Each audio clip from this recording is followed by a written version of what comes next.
These two gentlemen, the one on my right, he is the center of attention, isn't he? Enjoy him till he lasts. Because after 2014, for the first time, Lionel Messi, Argentina, La Albiceleste, they are in the quarterfinals. Standing in front of them is an opponent whom Argentina have dealt a lot of pain in the past. 1978, Argentina's first title was thanks to their win against the Oranje, the Netherlands. Even in 2010, when Argentina reached, in 2014 rather, when they reached the final, 2010 or 2014, I'm missing that dates, in one of the semifinals, they did beat the Oranje. Can the Netherlands do the unthinkable and beat Argentina? Because if Argentina win this game and if all the other stars align into place, you could have an Argentina-Brazil semi-final, and drum roll please if one of Messi's GOAT contenders also does the same, a Portugal versus Argentina final. Your net is officially broken. People's emotions are at a different crescendo on that day. But for that to happen, Netherlands versus Argentina, Argentina will have to win. And looking at the FIFA World Cup 2022, you are probably seeing the peak and the best of Lionel Messi. Joining me in this preview is Dalima Chibber, who is, if I may reveal, a big Lionel Messi fan. That's not to say that she does not like Ronaldo. She admires Ronaldo. But in the GOAT debate, if you want her preference, she is a Leo Messi fan. And she's not alone. Well, potentially about 3.5 or 4 billion people love Lionel Messi. 4 billion love Cristiano Ronaldo. That's how close it is.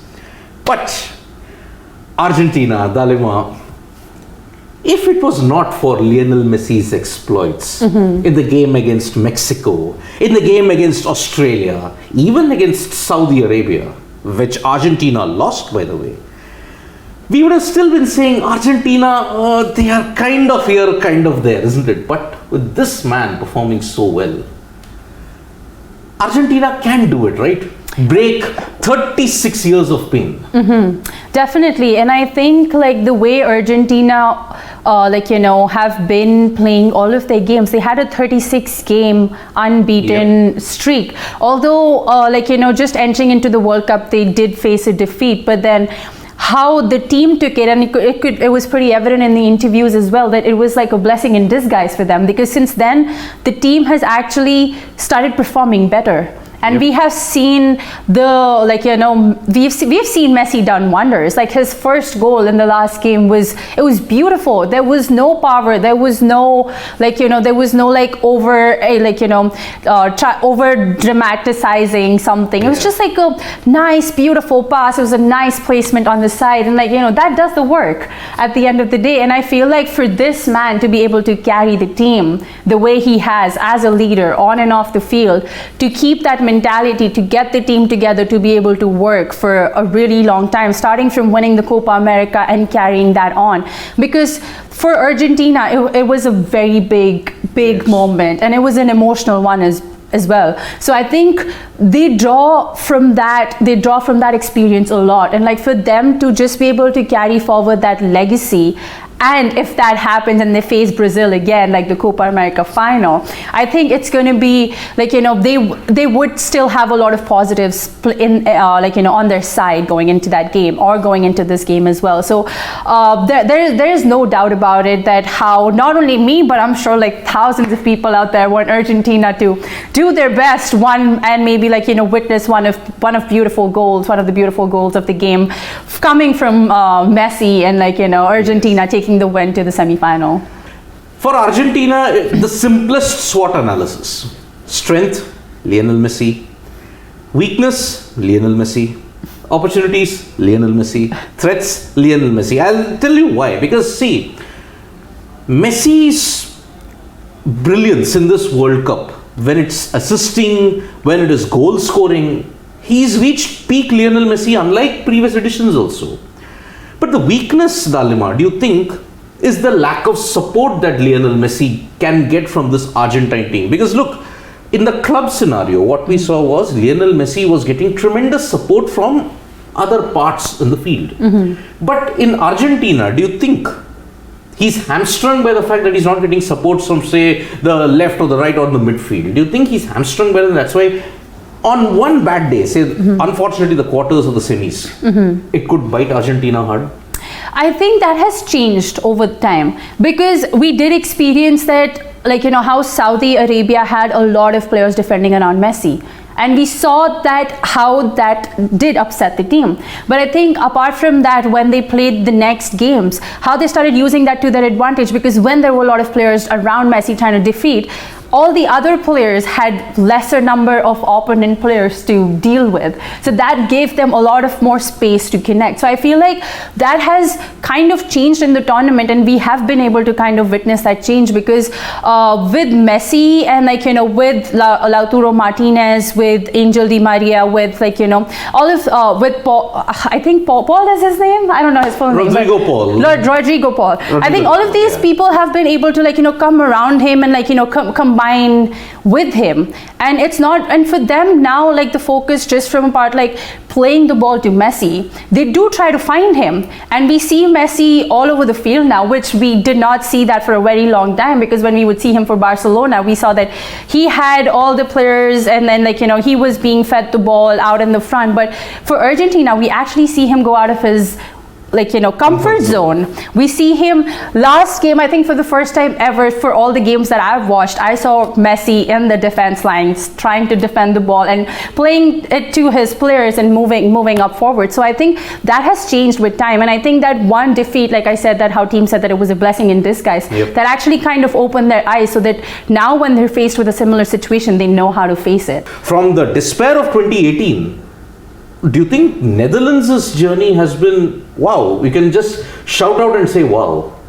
I mean, for me personally, I feel like it hasn't been extraordinary, but I feel they've been able to, because to be very honest, Netherlands is a very clinical side. They are a very tactical side. They know, and they have got players who like to connect the ball. They have been very clinical in their passes, in their build-ups, and I feel like that is what has played in their part. They've had some good performances without any doubt, but I feel like, again, we were again facing a side like Argentina, who's so driven. I feel like I kind of see that lack of drive, that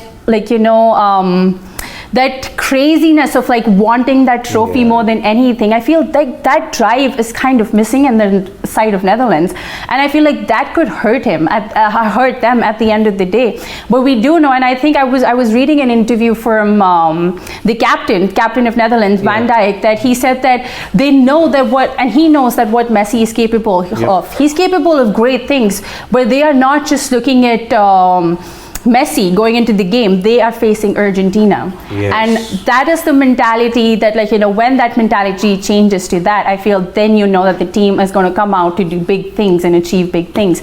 But I think what has always played in part of Netherlands is their tactics, and them being able to play football so clean and so in a very clinical way that they've been able to get those goals. And they're patient. They don't rush into scoring, or if they miss another opportunity, they're we'll build up again, we'll do it, because we know we can do it. And I feel like that has really worked for them in the longer run. Yeah, the patience, and you may say the emphasis on defense, that always, when Louis van Gaal has always said that defense is the main priority, that could nullify Argentina in the long run. But if you have to go attack for attack, maybe you have got the likes of Memphis Depay, you've got all the other star Dutch players in that side, even Van Dijk, for example. But can they penetrate, can they actually match Argentina attack for attack?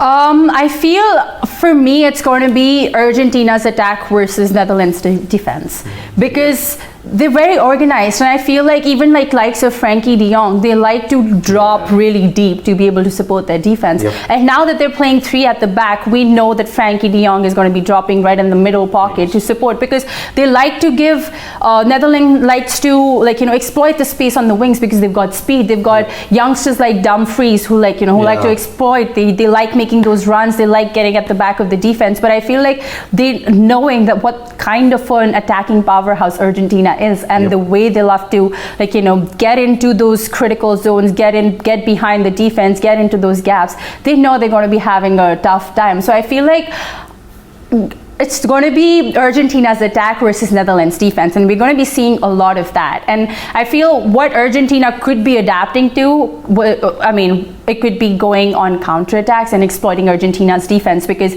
again, like we've talked about before, that Argentina is a very attacking minded game, and like for them, it's their drive and their desperation to get that win that at the end of the day, if it becomes too much, it could cost them the game. So on 9th, not just Brazil, Croatia, we are also going to see Argentina versus Netherlands, and the winner of those two quarterfinals will face off in the semi-final. So if Brazil and Argentina win, oh boy, then the semi-final lineup will be mouth-watering.